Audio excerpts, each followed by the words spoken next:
This message comes from ADP.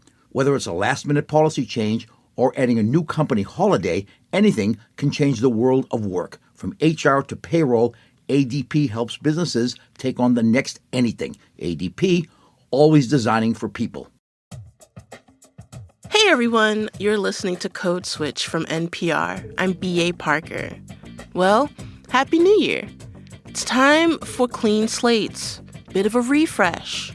But let's be real, you're not going to use that new gym membership, and that's okay. There are other fulfilling things to do in the new year. Learn a craft, get some crochet going, or maybe read more. So I've been reading, frankly, too much. So in addition to my Code Switch duties, I recently co-hosted a show at NPR called Books We've Loved, where we read classic books and dissect their cultural impact and why they still matter.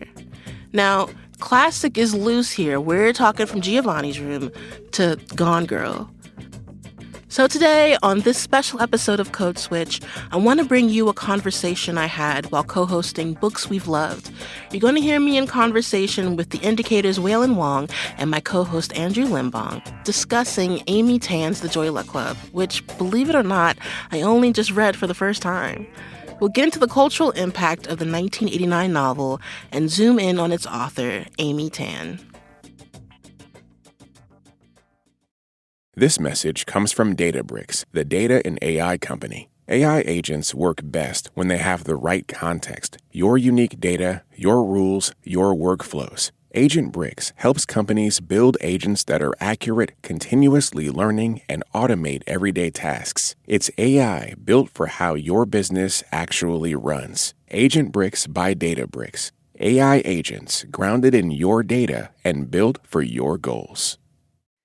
This message comes from Jerry. Noticing your car insurance rate creep up even without tickets or claims? You're not alone. That's why there's Jerry. Jerry handles the legwork by comparing quotes side by side from over 50 top insurers, so you can confidently hit buy. No spam calls, no hidden fees. Jerry even tracks rates and alerts you when it's best to shop. Drivers who save with Jerry could save over $1,300 a year. Don't overpay. Download the Jerry app or visit jerry.ai/NPR today. This message comes from Intuit TurboTax. With TurboTax Expert Full Service, match with a dedicated expert who will do your taxes for you from start to finish, getting you every dollar you deserve. It's that easy. Visit TurboTax.com to match with an expert today. This message comes from Instacart. Did you see the game last night? Of course you did, because you used Instacart to do your grocery restock. Plus, you got snacks for the game, all without missing a single play. And that's multitasking. So Instacart isn't saying it's a hack for game day, but it might be the ultimate play this football season. Enjoy $0 delivery fees on your first 3 orders. Service fees apply. Valid on 3 orders within 14 days. Excludes restaurants. Instacart. We're here. The Joy Luck Club is about these shaky relationships between 4 Chinese immigrant mothers with their 4 American-born daughters. And it's told through these interlocking vignettes that each story attempts to bridge the gap between generations. And I'm curious of what the two of y'all thought of the book. What was your relationship with the book, first of all? I first read this novel as a teenager. Really? And I was reflecting on what I was like as a teenager reading this book. I was not yet at a developmental stage of life where I was ready to consider that my mother was a full human being That's real. with a complex inner life. That's real. And emotional baggage of her own and hopes and dreams. She's there for me. She's there for me. So it was like really resonant to read this now as an adult when my mom and I have gotten a lot closer. Oh. I'm also now raising a tween. I have a 12-year-old daughter. Fun. So now I'm in this sandwich generation thing where, you know, I was first generation born in the U.S. I'm now raising second generation biracial Chinese American. So it's a lot. It's a lot to take in. But I loved this novel when I was little. It was really eye-opening, and it was very emotional to read it again. When you say you were a teenager, are we talking like closer to 14 or 17? Because I think that's a big difference. Like where in that... Yeah. For sure. Closer to 14. Closer to 14. Oh, okay, yeah. interesting. That's too soon, Wailin. That's too soon. I mean, lots of stuff I definitely didn't pick up as a teenager, you know? Yeah. Oh my gosh, now that you have a tween in a couple of years, you're going to give your kid the Joy Luck Club? Well, she might want to read it now, actually. Ooh. At 12? Yeah, I mean, my husband and I are big proponents of kids reading books kind of before they're really ready. Beyond their Yeah. age, yeah. That's how we were. So I was That's true, encouraging that's her to true. pick it up now if she's into it. Yeah. And then they can reread it as an adult and be like, oh, that's right, my mom is a person. Is a was person. one." Is a person. Is a person. I'm a human being. Oh my goodness. Well, what about you, Andrew? I'd never read this book before. I've pretty much only experience of this book was like through the trailers of the movie. You know what I mean? And it's like, I Same. thought that this was just some like kind of saccharine, kind of overly sentimental movie about mothers and daughters who just like get along and hold hands and everybody's in love and happy the whole time. And so I was... You were right in the first part, not the second part. Yeah. Yeah. And so I was pleasantly surprised when I read it, where it's like, it's a lot more realistic, it's a lot more true to life, and it's a lot harsher and harder than I thought it was going to be. Really? Yeah. But Parker, you picked the book, right? Yeah. This is your choosing, right? I did pick the book. I picked it, mostly because I feel like it slipped through the kind of like 90s literary canon of my parents' bookshelf. Isn't it so interesting how your inner life is shaped by what is on the bookshelves Yeah. of your home growing up? The fact that like I read like The Color Purple or like Divine Secrets of the Yaya Sisterhood or just like all these big quote unquote women books, and somehow it's like the Joy Luck Club just slipped through that. Like I had seen the movie because it was one of those that was like on TV a lot when I was a kid, so I know bits and pieces. Like there's like a scene even as an adult when I'm on a date, like when the one daughter whose husband is very like everything has to be equal, everything has When the to bill be divided. comes, you When mean the you think bills about come. Harold? I think about Harold regularly, more than I need to as an adult because of the Joy Luck Club.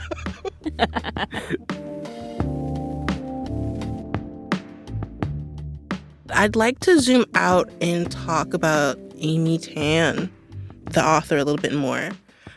She was born in 1952 in Oakland and wrote much of the Joy Luck Club while working as a freelance business writer.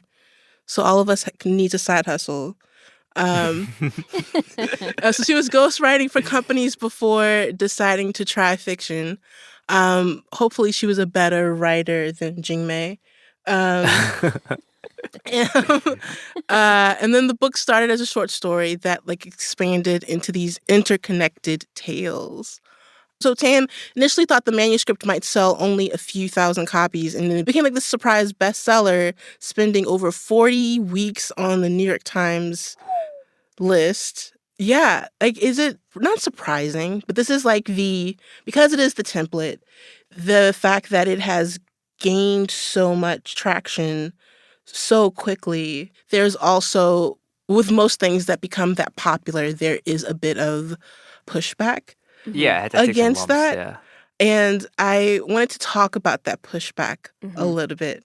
I read that, like, in some instances, the idea, like, Amy Tan's name has been shorthand for a slur of, like, a certain kind of distinctive literature that some feels betrays Asian men in some aspects. You know what's so interesting is I was talking to a friend who's Chinese American, and he said that his dad hates Amy Tan. Really? And it's because of this reason that like Amy Tan was, portrayed Asian men in this really derogatory way. And this is something that his dad has carried with him for all this 35 time. years? I mean, and I was Damn. like, that is like powerful stuff, right? Because I think the backlash, especially around the portrayal of Asian men and men in this novel, I think it started kind of immediately, right? And like some people still hang on to it, which is so interesting to me. Yeah, I went and read Frank Chin, who's a playwright and like a literary critic. He had like bones to pick with Amy Tan, Maxine Hong-Kix, and David Henry Wong, and his article was sort of like taking them down. He's got to pick a struggle. Yeah, I mean, I disagree with the article. I do love a professional hater, so I gotta respect him on that front. You know what I mean? This guy. When he's talking about Joy Luck Club in particular, I hope I'm characterizing his argument correctly, but I think his argument is like it sort of orientalizes China and mischaracterizes it in an inauthentic and insincere way. Which at first I was like, I don't, because his bone to pick is like the way that Tan uses the short stories about the swans, right, in the interstitial chapters, isn't accurate to how Chinese people think of as swans. My gut reaction when reading it, I was like, I don't care. Like this doesn't matter to me at all. As a reader, as a person reading the book, like how true it is to the mythology of China, it's like I understand it, how it works, how it functions in the book. It doesn't matter to me, like the history, right? But I know that because I'm a man in his 30s, I do love internet dark holes, and so I went into find out. Do you go some Asian men's rights? Oh, brother, hole? you don't got it. You don't got it. You know. Ooh, you just gazed right into the abyss. Yeah, you gotta. I'm getting a stomach ache just. Yeah. To be fair, I think their bone to pick, right, is that many of the daughters end up with white guys. Which again, I don't know, okay, cool. Like love is love, whatever. And that the depiction of Asian men is as villains paints Asian men in America in like a bad light. And I don't know, maybe this is me talking from the comfort of 2025 where not that baggage is over and done with or whatever, but it's like maybe she just needed a bad guy for the story. To me, the villain in the story is not the men or any particular man. I think, if anything, to me, the novel read as indifferent to men's interiority. Oh, that's so much worse, though. So much worse. You think that's when worse? you stop caring about it. Oh, no. I mean, I think like Amy Tan was not like super concerned with what the men were feeling because this is a novel about mothers and daughters, right? Yeah. And like, so this is how I read the novel. If there's a villain, the villain is the patriarchy, right? It's always about a system to me. The villain is the patriarchy, the way that the women, their options are very limited for marriage and for motherhood, and how that informs kind of their relationship with their daughters down the line. And so to me, the villain is the patriarchy. But it's also, okay, this is also like my pushback is like, this is a very specific type of genre of book. Again, like The Color Purple. All my life I had to fight. I had to fight my daddy. I had to fight my uncles. I had to fight my brothers. Like Fried Green Tomatoes. If you ever touch her again, I'll kill you. Where like a man has to be the bad guy in order for this book to thrive. And that bad guy tends to be of the culture that the protagonist is in. But then what you get because of The Color Purple, Spike Lee made She's Gotta Have It. Like, that was his response. He was so mad at the creation of The Color Purple and how it demeaned black men that, like, this needed to be a response. I'm sure, well, I don't know. Maybe now someone can respond to the Joy Luck Club in a healthy, mature, non-hostile way in literature. But I wonder how much of that is the movie's fault, because I watched the movie, right? It was like 1993, directed by Wang, and because it's a movie, it has to pick and choose all the like most quote-unquote exciting stuff. And all the most exciting stuff that happens, one would argue, is when dudes are being really bad to the women in the thing, right? And so it really showcases that. Whereas the book, there's all this interiority and you realize it is about the system and not about these specific dudes. And so I wonder how much of it is the fault of like the movie being popular and people not actually reading the book itself. You know what I mean? I don't know. I didn't like the movie very much, but yeah. You you didn't didn't like like it? the movie? I thought the movie was what I thought the book was going to be. You know? It was like, it was a bit too saccharine for me. Too sentimental. Yeah. So it's me you're mad at? No.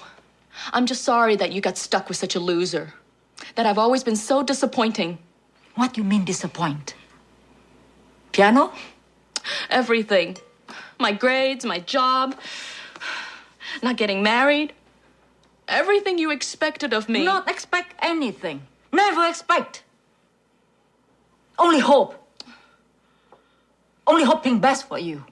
It's 1993. It has to be sentimental. Yeah. I mean, aren't they? They're making a new one, right, or something? Yeah, Or I hear I mean, they're there's making... a script has been written for a sequel to the Joy Luck Club, which A sequel? I don't know what that would mean. Would that be Like I the don't know. next generation down or something? I mean, God help them. Like it's we're gonna relay all of your grandmother's grief, Yeah. and then you're going to remember that now I'm a person, and now. The cycle It continues. yeah.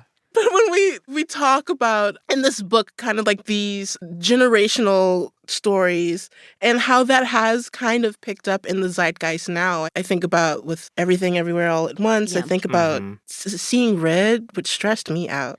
Oh, I love that movie, It was- Turning Red, right? Turning The Red. animated Turning film. Red was so cute, but also stressed me out. Mom had real Lindo energy. And then, Wait, that movie, that was about like periods, right? yeah. Yeah. But like when your mom is a little too controlling, and you're like, Ma, I need you to let go. I was thinking about The Farewell, right? Did you ever see Oh, The The Farewell? That was a good Farewell. movie. If you need yeah. a good cry. Yeah. More recently, I watched that movie Dee Dee a couple months ago. Oh, that one I haven't seen yet. That was a rough one, Andrew. I mean, that was... I had bones to pick about skater culture and like emo culture, but other than that, I thought it was, But I mean, I think because these stories, now that they're more prevalent, we just named, 4, 3? That's still not a lot. But it has grown more so than from like 1993 or from this book in 1989. But do we feel like, because it was the only representation that existed at the time, that now there is space for more expansive stories? So now it's not like, oh, we're mad at the Joy Luck Club because this has to represent all Asian people in 1989. I think the blame, if you want to call it that, gets a little bit misplaced, right? Like, I don't blame Amy Tan for creating a world in which it seemed like the only pieces of pop culture getting greenlit from Asian creators would have to be about intergenerational trauma. I think this is a function of how cultural gatekeeping works, right? That publishers, movie studios, they think in terms of comp titles, right? They think of like, what does this new thing you're proposing, what does it resemble? And Joy Luck Club did so well that they were like, well, more of that, right? And it's kind of like Maxine Hong Kingston, a Woman Warrior, came out in the 70s. So it's like in the 70s, we got one. Then it was Amy Tan in the 80s. And so, like, if intergenerational immigrant trauma stories that, like emphasize the otherness of the Chinese experience in America, whatever, if that's what proves popular, that's what the publishers will demand more of, right? Which is frustrating. It's not Amy Tan's fault, right? I think Kathy Park Hong talks about this in Minor Feelings, her essay collection, the constraints that this has put on like future generations of writers and Asian writers. And I feel like there's still like that pressure, even when like an Asian film wins Best Picture at the Oscars. It's just like, this has to represent all of these, like a whole entire group of people. I did appreciate how mid the women are, right? Like, I'm a big fan of low achieving Asians in media. Yeah, Asian mediocrity. We need Asian more mediocrity. representation of Asian mediocrity. Coming up, this version of Chinese culture that's presented in the novel that does ring true to me in a lot of ways, like this idea of you're swallowing bitterness. stay with us.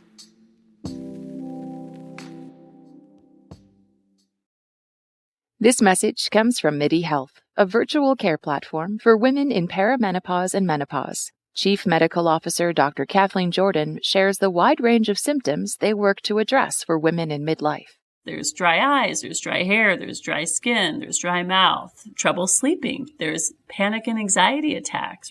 And at MIDI, when we ask patients about common symptoms, on average, they report 6. Discover how MIDI can help care for you at joinmidi.com. This message comes from BetterHelp.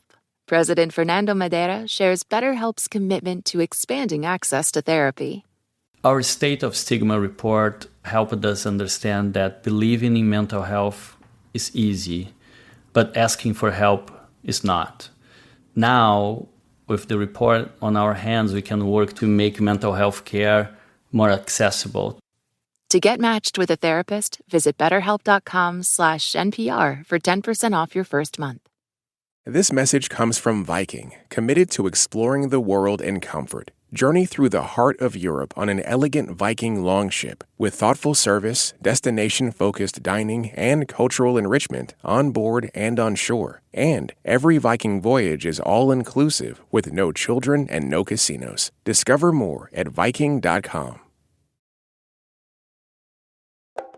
This is Code Switch. I'm B.A. Parker. I recently co-hosted a special series of NPR's Books We've Loved, where we read classic favorites and discussed them with our colleagues.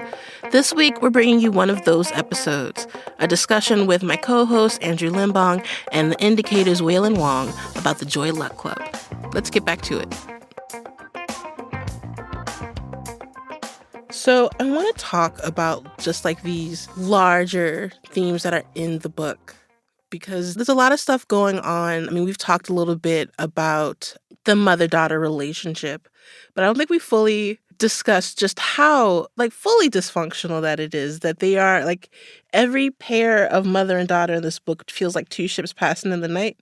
Mm-hmm. Like, in a way that the mom feels like, through osmosis, my daughter is going to understand me. And then the daughter has like an outburst. And it's just like, well, why is my daughter mad at me? Why doesn't she get that I'm doing this for her? Mm-hmm. I think the way the book is structured makes it so that every interaction between mother and daughter is subtext that you know already, right? So it'll give you the history, and then you bring with that all the baggage. You understand all the weight that everybody is dealing with, but you know that, and they don't know that. And I think that's what makes it work. It's like, oh, if only you guys would just like know about this little tidbit from this other person's life, you guys would get along swimmingly. And I think that is one of the fun things about the architecture of this book that makes it really work. Yeah, like there's like this like really fun dramatic irony throughout. But there's also a scene where, was it Linda was getting her hair done? And for the wedding, right? For the wedding. And the daughter Waverly is getting more and more frustrated with her mom. And Linda is like trying her best. And I just want to leap through the book and be like, okay, here's what's happening. Like you want to go in and like hold their hands and be like, mediate a little bit. There's like a Dr. Phil inside of me that feels like I could fix this. I mean, I feel like the main argument for this book is that you should talk to your parents and ask them what their deal is. And that's so hard, right? Like, and I think like a prevailing theme is the difficulty of that in Chinese culture, at least this version of Chinese culture that's presented in the novel that does ring true to me in a lot of ways. Like this idea of you're swallowing bitterness, you know, like that's a phrase. It's like this idea that like horrible things happen or you have a lot of grief or things in your life that don't go your way, but instead of expressing them or, you know, burdening someone else with those things, you swallow all that bitterness and you internalize it and you never learn how to talk to other people about what's going on with you. And sometimes that can turn into kind of like a slow poison, right? That like poisons the relationships you have with other people. I have seen this kind of cultural generational inability to really talk about what's on your heart, you know? And I'm grateful that in my own family, I think we've kind of maybe adopted some more Western notions or some more modern notions of trying to be more open about our feelings. But it takes work and it's not a given. Yeah. You know, when you're at like a dinner or something and an elder just casually drops the most traumatic experience of their life and just keeps it moving. To me a lot. And you're like, wait, no. Yes. What do you mean you abandoned a group of some children back home and now I'm your only child in America? And then they're like, oh, are there any more sodas in the fridge? Do you know?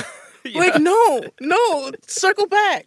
Yes, exactly. I think also when it comes to like not understanding your, like the two ships passing in the night and like just not knowing like the fullness of your parents in the case of this book, what also struck me is, I guess because, it might just be because every scenario was so traumatic for the moms, you can feel the consequences of their decision making. Like, I've got to get to America somehow. I'm going to have to abandon my kids. Or, like, I'm going to have to make these, like, really heavy decisions that feel like all encompassing. And I feel like we've reread a couple of other books this season where just like marriage is the thing, and it's like this flighty. You think about I was gonna bring up Pride and Prejudice. Go! Please. Oh yeah, no. So yeah, earlier this season, we're reading Pride and Prejudice. I love Pride and Prejudice. We're a big defender of Lizzie's mom, right? Who? Oh yeah, Mrs. Bennet. Yeah, Mrs. She's just Bennet. trying to secure her daughter's futures. Exactly, Wailin. Yeah. Exactly. And her nerves are very fragile. If Kitty would just stop coughing for 1 second.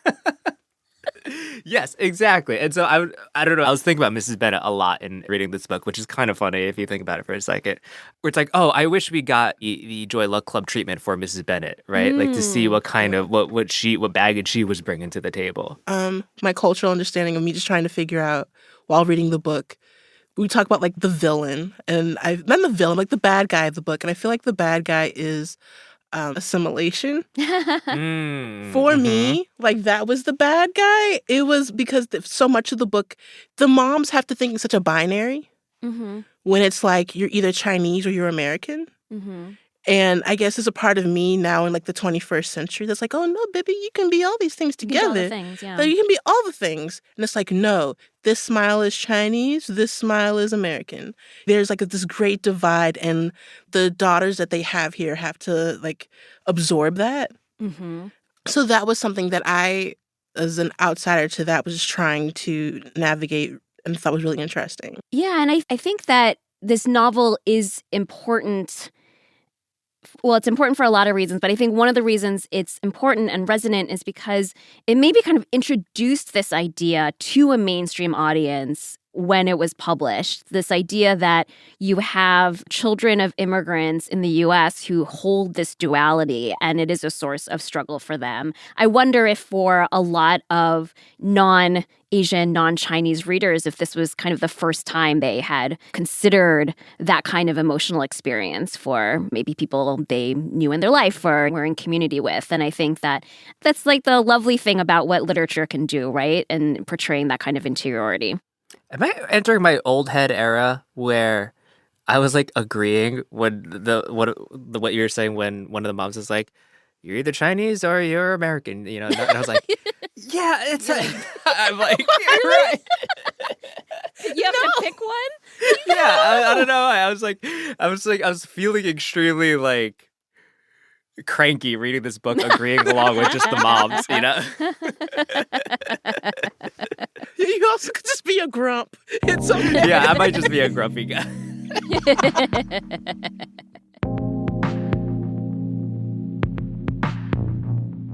Okay, so Wailin, why should this book be read now? It is honestly just a great read. And it's easy to read. It goes down really easy. The fact that it's these interconnected vignettes, it's very digestible, it's very readable. And I think that oftentimes we're like, oh, you should read this because it's important, because it's like dense, it'll make you feel smart. And like, you know, this novel perhaps will make you feel smarter or more informed or kind of illuminate some portion of the Chinese American experience for you. But honestly, it's just a great fast read. And I think sometimes we deny ourselves the pleasure of just like a really well-written kind of mainstream novel that just clocks along and that has a lot of memorable moments. And so I think just as like a pure pleasure read, it's well worth your time. Andrew, what do you think? Yeah, I think... You agree?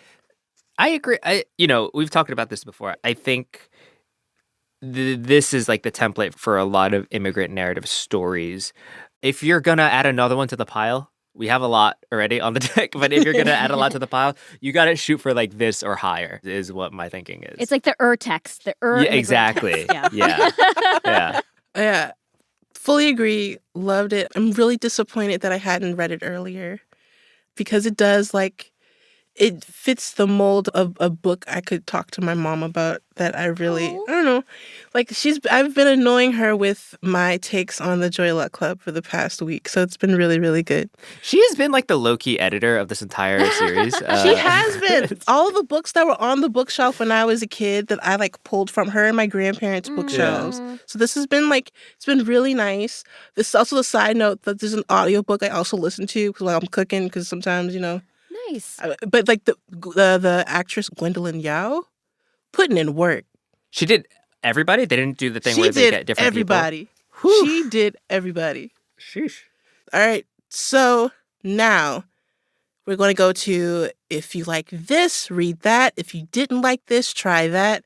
And we're going to put in our book recommendations. If you're feeling the Joy Luck Club, here's another option. Wailin, you want to go first? Yes. My recommendation is The Fox Wife by Yang Chu. This was one of my favorite books from last year. It is historical speculative fiction is how I would describe it. It takes place in Manchuria in the early 1900s, and it's a detective story that's interwoven with Chinese folklore, and it's about motherhood and family bonds, and it's really evocative, really beautiful. I cried buckets reading it and just was really moved by it. And it also has such a vivid sense of time and place. So that is The Fox Wife by Yang Chu. All right. Andrew? I was thinking a lot reading this book about, I did this piece a few years ago about this author named Anthony Visnaso. He died really young. He died at 28, but after he died, they posthumously released his first short story collection, which is called After Parties.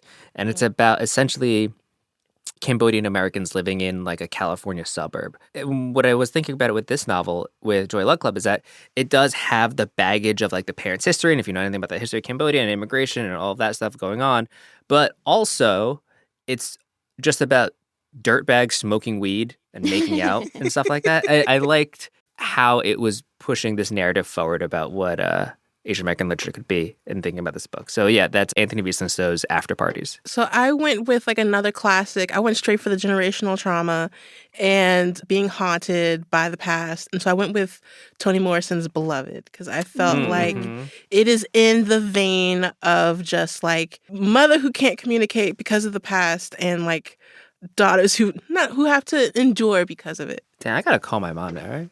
I feel like this is what the Joy Luck Club tells you. At the very end, I feel like the last sentence Amy Tan wanted to write was, call your mom. Call your mom. I know. I had a very emotional call with my mom yesterday, and I think it's because I've had all of this like in my head. Wailin, thank you so much. Yeah, Wailin, thank you. This was so fun. So let's hear my conversation with one of our favorite writers about the Joy Luck Club, author Jasmine Chan, for this week's segment of Phone a Fan. Hey, Jasmine. Hey, Parker. Thanks so much for the opportunity to be here. Are you kidding me? This is great. So for listeners who haven't read your debut novel, The School for Good Mothers, is about how if you're labeled, quote, unfit mother, you're sent to a school to learn to be a good mother, so to speak. But you're under constant surveillance, and your protagonist, Frida, is fighting to get out of the school to be reunited with her daughter, Harriet.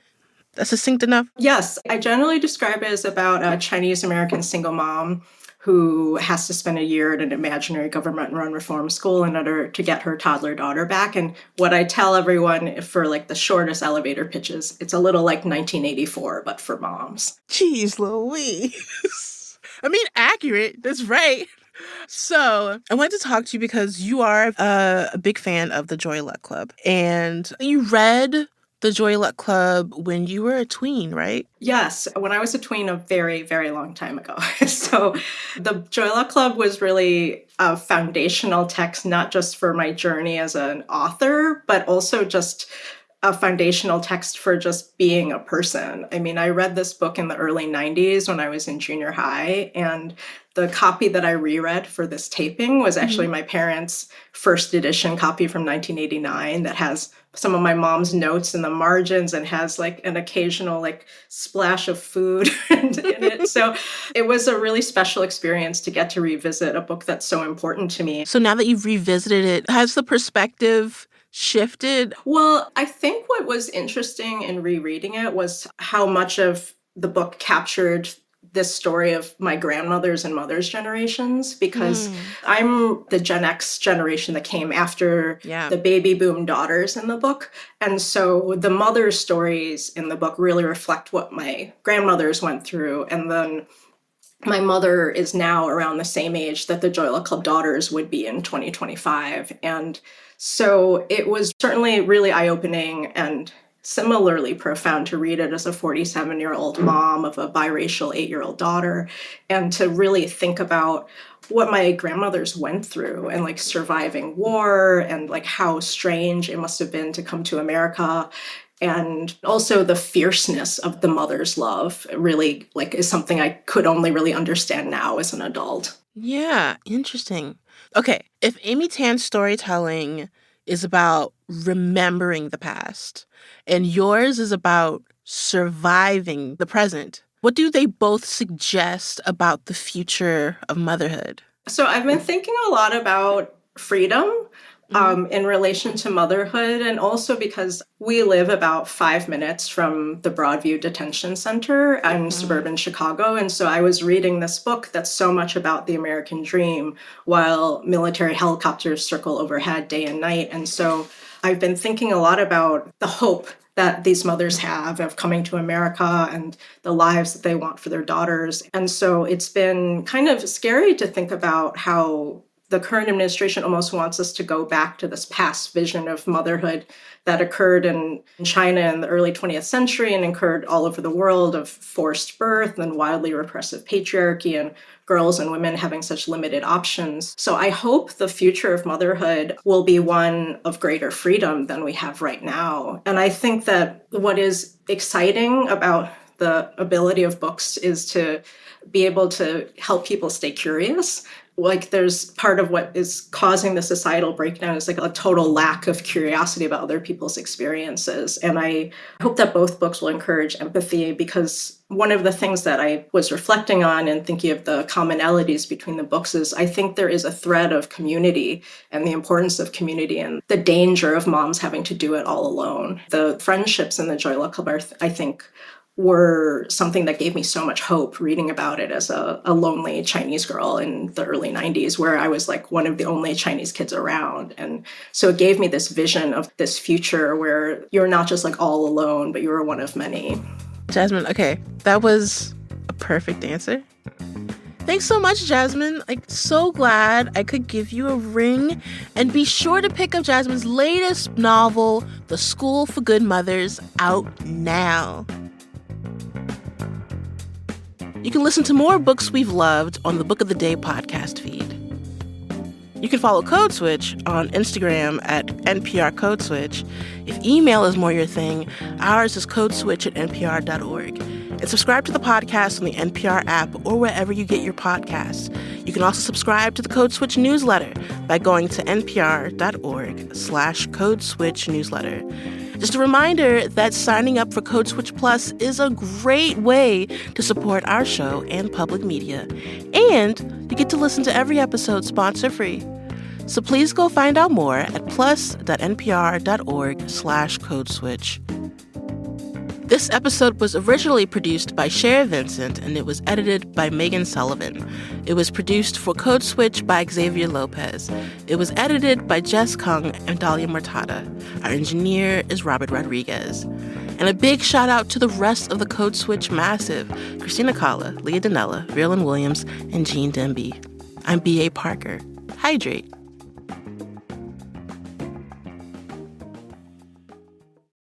This message comes from MIDI Health. Co-founders Joanna Strober and Dr. Kathleen Jordan discuss why they started a virtual care platform to empower and educate women in perimenopause and menopause. Historically, perimenopause and menopause have been very stigmatizing. So people haven't wanted to admit that they're in perimenopause and menopause, as though it was like embarrassing, which is insane. It's just something happening to your body, right? But we've been embarrassed about it. So one of the things that we're trying to do is destigmatize these topics. Perimenopause and menopause are just women's health. So what we try to do is we try to educate women all the time. Maybe it's your hormones, and we would like to help you. Yeah, and I find women actually want to talk about it. It's one of the things they always comment at MIDI is that they finally feel heard. One of the ways that women find MIDI is actually from other women. That's actually a common way that people find us, and I think it's meaningful. Discover how MIDI can help care for you at joinmidi.com.